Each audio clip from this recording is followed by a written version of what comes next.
So I'm not going to address this comment in its entirety. I'm only going to address one point. That point is that Korra lost 90% of her 1v1s against her main villains, and that makes people hate her.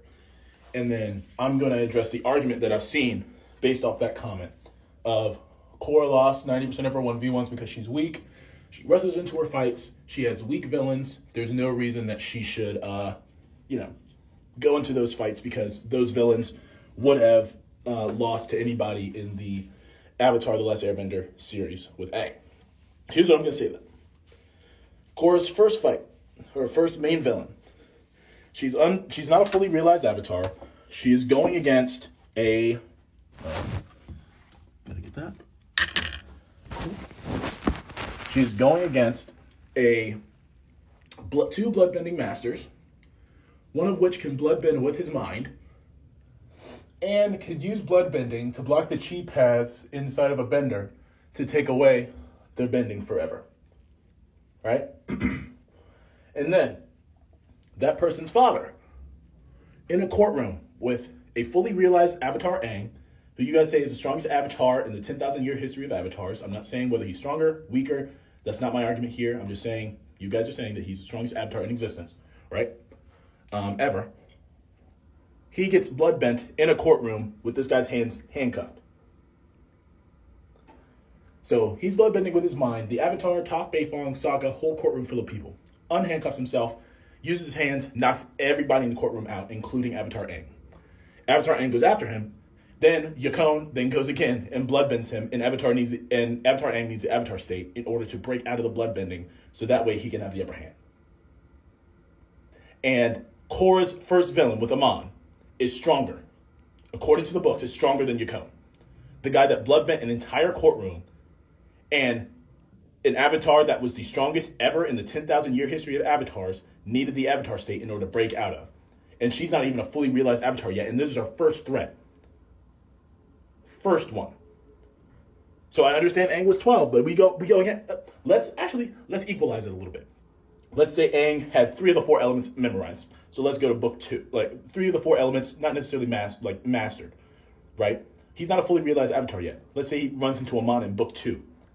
He loses. I'm sorry. He loses. If Amon is stronger than Yakone, so my point is, she's running into an extreme threat that even Avatar Aang had trouble with as an adult. And you're saying that she lost that 1v1 because she charged in headstrong and that she's a weak Avatar. When all throughout season 1, she makes good decisions to not rush in. Either she's thinking about rushing in, her friends say, hey, hold on just a second, and she listens to her friends. So saying that she doesn't even listen to anybody is crazy. Because she does. So she makes good decisions in terms of making sure that she can try to at least get the upper hand on Amon. And then even at that point, he was just taken aback when she started airbending, and he had just gotten hit by lightning.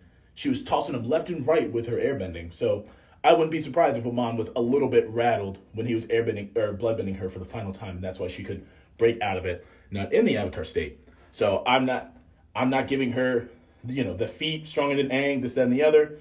I think that there's some caveats to it, this, that. But what I'm going to say is I don't understand why you're faulting her for that when, I don't know, it doesn't quite make sense to me in my head. You're saying, oh, she lost 90% of her 1v1s, and her main villain is a bloodbending master that can bloodbend with his mind that's stronger than his father, who bloodbent the Avatar that needed the Avatar state in order to break out of it. That just confuses me a little bit, right? It just confuses me a little bit, and I don't quite understand. I don't quite understand that, and especially even through season 1, when she takes the steps necessary to be able to take counsel from people, so that way she's not rushing into this fight and ends up getting her bending taken away. Right? She's very careful on that front all throughout season 1. So again, that point just confuses me a little bit. And saying that Amon would lose against a majority of Avatar: The Last Airbender villains is just simply not true, especially if he's stronger than Yakone, and Yakone has the feat of bloodbending the Avatar. Strongest Avatar in history, right?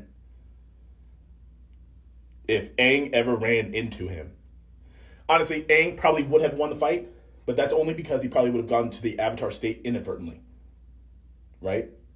And if we're going toe-to-toe here, Avatar Aang going to the Avatar state inadvertently saved his life a lot of the time in the show. Saved his life a lot of the time in the show, and he was able to push his weight because he went to the Avatar state inadvertently. And that's because he had spiritual training, something that Korra did not have, and that's a blame on the White Lotus, not on Korra. Okay? So that's all I'm trying to say, and that's all I'm saying. If you have an argument there, I'll listen, I'll hear it, but I'm just trying to make sense of that because it doesn't make no sense to me.